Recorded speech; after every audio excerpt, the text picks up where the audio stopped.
Hola, ¿cómo están? Nuestro invitado de hoy es médico y esencialmente en esta conversación poeta. Ha publicado una decena de libros en distintas latitudes, las que él mismo traduce e ilustra con pinturas y grabados propios. Vive hace más de una década en nuestro país, pero él dice que puede habitar en 3 ciudades al mismo tiempo. En Jacmel, de su origen haitiano, Santiago de Cuba, donde vivió largo tiempo, y Valparaíso. Viene desde la costa, de Las Cruces, y será un gusto conversar en este último programa del ciclo 2020 de Off the Record con Jacques Pierre Paul.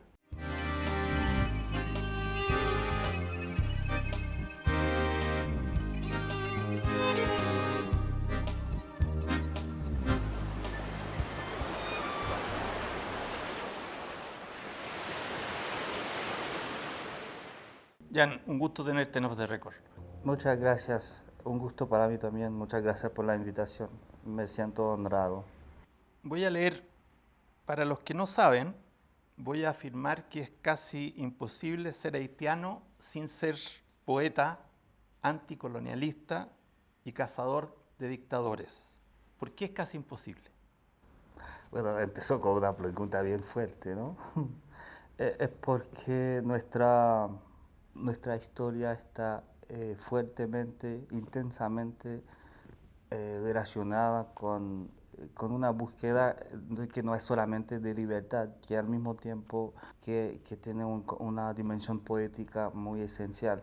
Desde la independencia nos acompaña esta búsqueda poética hasta ahora, que nos ha permitido resistir y seguir en todo lo que tiene que ver con nosotros como nación y cada uno individualmente.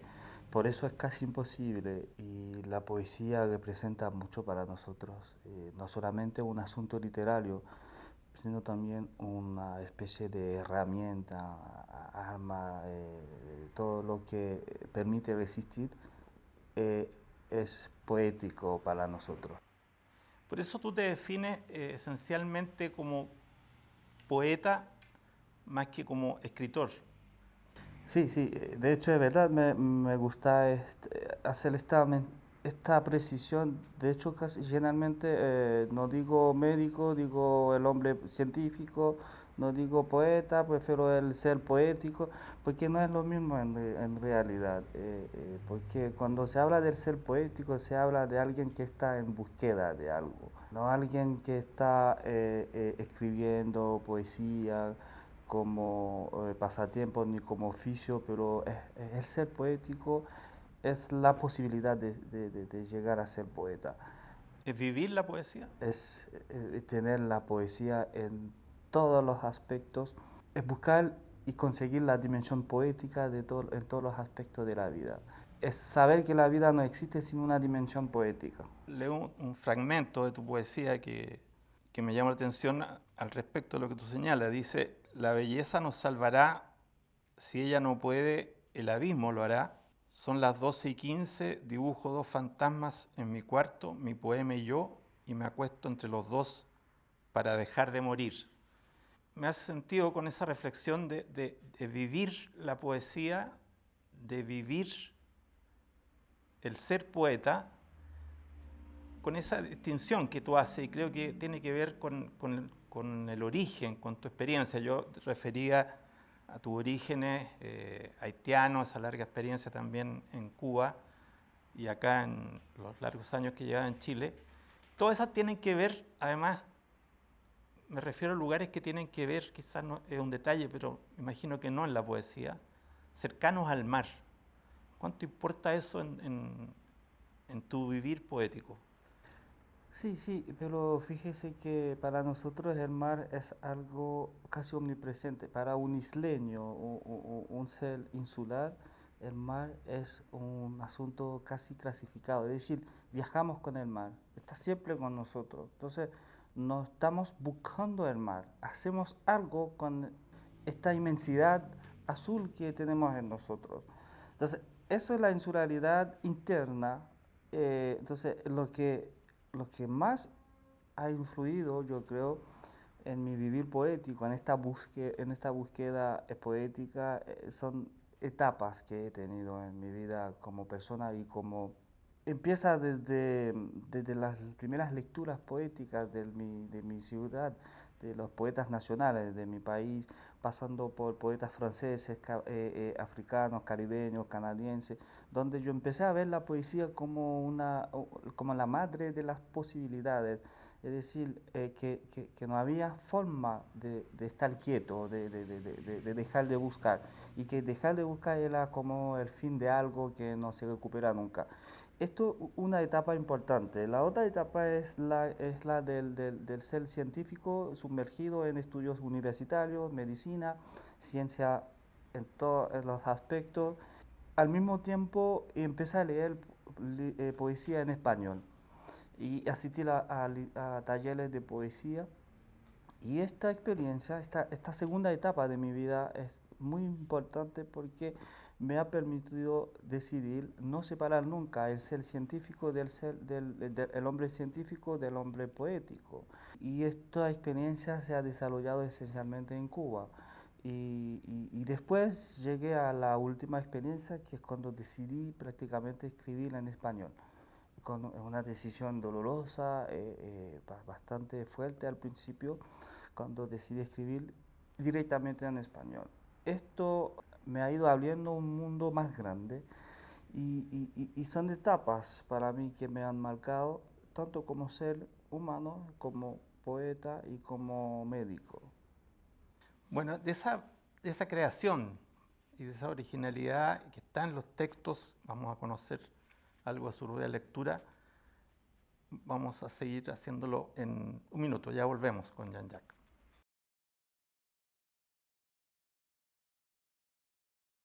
Fui pájaro, fui río inconsolable. Te regalo mis ojos llenos de pájaros errantes. Un poeta que llora es un río que canta. Mis mejores maestros de poesía fueron los ojos de mi madre. Sí, mis mejores maestros de poesía fueron los ojos de mi madre. Mi madre nombraba cada hoja del otoño hasta transformarse en la más grande de las escuelas de belleza. La primera función del amor es humanizar. Eso lo supe porque mi madre era una escuela de belleza. Donde nací las piedras sangran, hay ojos cansados que brillan, hay viejos coleccionistas de besos que bailan todas las noches en el nombre del olvido. No nací para ser poeta. Soy el hijo de los ruidos más viejos del mundo, entre las piernas del sol y en estos campos de himnos invertidos que suelen ustedes llamar resistencia. Allí nací yo, me alejaré lo más posible, ya no importan los límites del dolor. En mi universo lo único eterno es la belleza. Alguien dice que belleza es acostarse conscientemente en la orilla de un río inmortal sin cuestionar la profundidad. En eso tiene razón. Belleza es también tener sed, sed de humanidad, sed de libertad, sed de diversidad. Muchas gracias, Jean-Jacques. Un fragmento de la poesía que creíamos que era esencial escuchar. Jack, tú tradujiste al creolé, hablamos del criollo haitiano, Arte de pájaro de Pablo Neruda. Decimos como casi lugar común en Chile, que Chile es un país de poetas. Tú llevas aquí 12 años en Chile. ¿Qué te vincula o cómo te vincula con lo que conoces de la poesía chilena? Bueno, vínculos hay muchos, pero yo siempre he dicho desde el liceo, yo siempre he tenido como una especie de fantasía de ganar de ser la suma de todas las poesías. Eso fue inculcado en mí por un profesor y por eso empecé a leer mucha poesía. Entonces, llegando a Chile, no he parado de leer poesía. Entonces, empecé a leer todas las generaciones, todos los estilos posibles. Entonces, hay un vínculo fuertemente, hay una forma de relacionarme con la poesía chilena que es bastante importante, pero eso no tiene que ver solamente con los clásicos chilenos. Desde el poeta más joven hasta el más desconocido, todas estas lecturas han sido importantes para mí, una especie de integración, porque llegar a un país con una tradición poética tan fuerte como Chile y decidir escribir en español es un desafío muy grande. Y para eso tenía que estar a la altura, tenía que ponerme al día, tenía que estar impregnado, tenía que estar abierto a todas las posibilidades y sensibilidades posibles. Y esto fue el inicio de todo, leyendo poesía chilena y después relacionarme con poetas, leyendo con ellos, conociéndolos como personas, a los poetas. Pero fue así. Mi opinión personal es que no deberíamos, no sé si es importante ser un poeta, un país de poetas. Yo me gustaría que Chile fuera un país más poético, en todos los sentidos de la palabra. Más de, más de un país, más que un país de poetas, pero un país poético. Es decir, cuando hablan de esto, hablamos de un país con ganas de lo profundo, ¿me entiendes? Pero sí, hay muchos poetas en Chile, eso lo he podido comprobar. Esta reflexión, que me parece muy consistente con lo que se puede leer de tu trabajo y de tu historia, no lo puedo disociar de que tú eres haitiano, que estás viviendo hace años en un país que viven muchos haitianos, y muchos haitianos, hablo de cerca de 200.000 haitianos, que no lo pasan bien en Chile. Podría ser referencia a casos dramáticos, como la muerte de Joan Florville y de otros haitianos que han muerto en la incomprensión, en el maltrato, en la discriminación. ¿Cómo vives tú eso desde tu sentir y tu vivir poético, eso de tus hermanos haitianos? Lo siento desde el punto de vista, bueno, desde muchos puntos de vista. Yo diría que habría que partir desde el acto mismo de migrar. Migrar es un acto complejo. Tanto el migrar espiritual y el migrar físico habitual es complejo. Y nos transforma en un ser frágil, susceptible. Entonces, lo que pasa con estos casos reales fue que frente a en una sociedad donde no perdonan la vulnerabilidad, entonces, los más vulnerables están condenados a ser los que más sufren.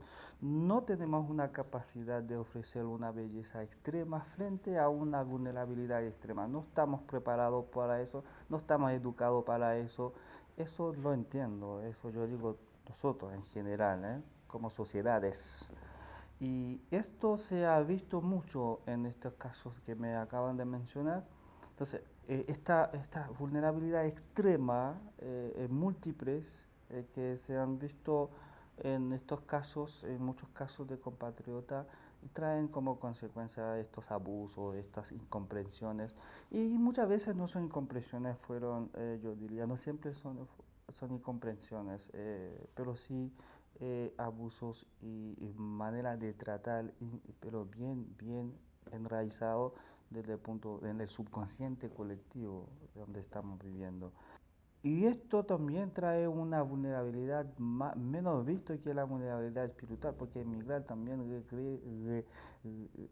se refiere a un desplazamiento profundo también, porque uno viene, se desplaza con todo lo que es, con todo lo que cree, con todo lo que busca, con un bagaje de pasado bastante fuerte, y esto hay que hacer algo con esto. Y cuando la sociedad no nos permite, eso trae un sufrimiento no visible como el físico, como que me está hablando, pero también el sufrimiento. Yo como poeta tengo esta oportunidad de hacer algo con esto. pero no todo el mundo puede. Y por eso yo digo que, yo diría que migrar me abre un mundo donde todo lo que cabe en mi herencia es susceptible de ser poéticamente útil, pero es algo que uno viene aprendiendo a manejar, no es algo general para todos. Bueno, con Jean-Jacques y estas reflexiones de su poesía seguimos conversando a la vuelta de un minuto.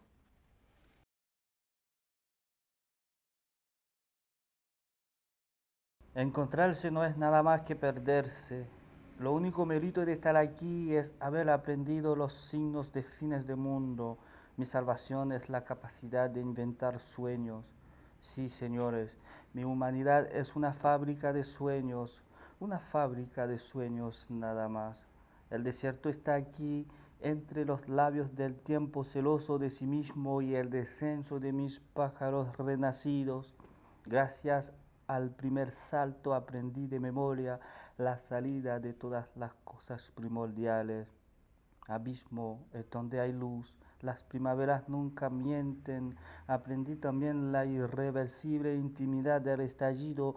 Todas las caídas son irreversibles, todas las desnudeces son un intento de nacer, la invención de la belleza o el exasperado intento de salvarse. Hablar es perder la razón, callar es mentir. Callar es mentir. Eh, Tú hacías referencia a, y yo lo he podido ratificar siguiendo un poco con lo que se puede, tu pista en Chile. Tienes un vínculo, has recorrido bastante de Chile en encuentros poéticos. Y refería hace un momento a este cruce de alimentación con poetas de distintas generaciones. Desde tu experiencia de haber vivido en Cuba, en donde también el encuentro con la poesía tiene un significado tremendo, eh, me quiero quedar con, al final de esta conversación, con ese vivir poético, que creo que es algo muy esencial. Eh, ¿Encuentras sintonía con, particularmente con jóvenes poetas chilenos, en alguna aproximación a la poesía desde esa postura? ¿Hay una sintonía tuya con esos jóvenes? Sí, pero no siempre. Bueno, igual para entender esta búsqueda poética que puede ser colectiva e individual, Claro. y para entenderlo en alguien, eso requiere un acercamiento a las personas. Sé que todos estamos buscando algo. Lo importante es saber qué hacemos con lo que estamos buscando, qué es lo que estamos buscando. Y hay algo de luz, un poco de luz en lo que estamos buscando. Y eso lo entiende uno cuando se acerca un poco a los demás. Por eso es que todo lo que me aleja de los demás me produce una sensación de vacío y me necesito acercarme. Entonces, para entender este vivir poético en una perspectiva personal, en alguien, en una vida personal, requiere de acercamiento. Una lectura en una noche, etcétera, no es suficiente para entender.